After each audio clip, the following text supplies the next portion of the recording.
বুঝবেন। এখন আর কোনো মৌলবীরা আন্দোলন করে না। এতদিন কইছে দিল্লি না ঢাকা, দিল্লি না ঢাকা। ওহন যে দেশ বেচ চালাইতেছে, চুক্তি করছে, যে চুক্তিগুলা করছে, এখন আমেরিকার আলু খাইবেন, গম খাইবেন, ভুট্টা খাইবেন, শুকর আমদানি করবেন, এরপরে আপনার এই যে পাম অয়েল আনবেন, এরপরে দুধ আনবেন, এগুলো সব আনতে হবে তাদের কাছ থেকে। আগে তেল আনতেন রাশিয়ার থেকে, এখন রাশিয়া থেকে তেল আনতে গেলে তাদের পারমিশন লাগবো, তারা তো পারমিশন দিতই না, ঘুরে গেলে তাদের কাছ থেকে আনতেইব। তো সুতরাং দেশের 12টা বাঁচবো। বছরে 300 কত কোটি বিলিয়ন ডলার, তারা কত কোটি ডলার তাদের কাছ থেকে অবশ্যই এইগুলা আমদানি করতে হবে, নাইলে হবে না। চুক্তি করছে, অবশ্যই করতে হবে। আমরা খাইতে পাই না, আমরা একটা এই বাংলাদেশটারে জিরোতে নেওয়ার জন্য, দরিদ্র দেশের দিকে নেওয়ার জন্য আমাদেরকে একদম ওই কি যে বলে হত দরিদ্র দেশে পরিণত করার জন্য ইউনূস সরকার যেই চুক্তি করে আইছিল ইয়ার কাছ থেকে, কি যে বলে আমেরিকার কাছ থেকে, এটা কিন্তু বাস্তবায়ন করছে সুরের মতন। এই জন্য বলছি ওহনার কোনো মৌলবীরা রাস্তার কোনা দিল্লি না ঢাকা, দিল্লি না, ওহন কইতা রাস্তা ওয়াশিংটন না ঢাকা, ঢাকার ফেরমিকরা ওহন কস্তা কি লেগা। তাইলে বুঝা গেল আমার এই সোনার বাংলার ইয়াং জেনারেশন ছাত্রগুলোর বিবেককে এমন ভাবে তারা ধুলাই করেছে, আমার সন্তানকে তারা দেশের বিরুদ্ধে, ধর্মের বিরুদ্ধে নিয়ে যাচ্ছে। কথা বলতে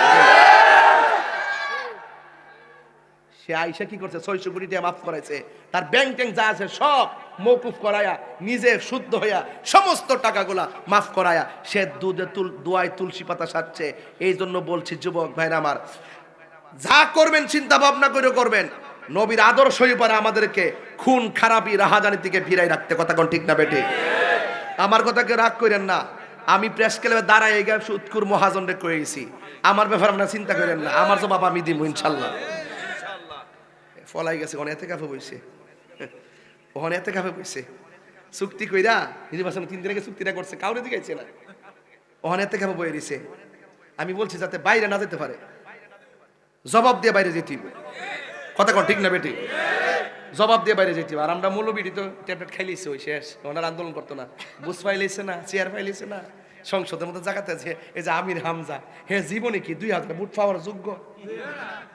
সংসদে গেছে গা, বুঝতে হবে এটা ইলেকশন না, এটা সিলেকশন।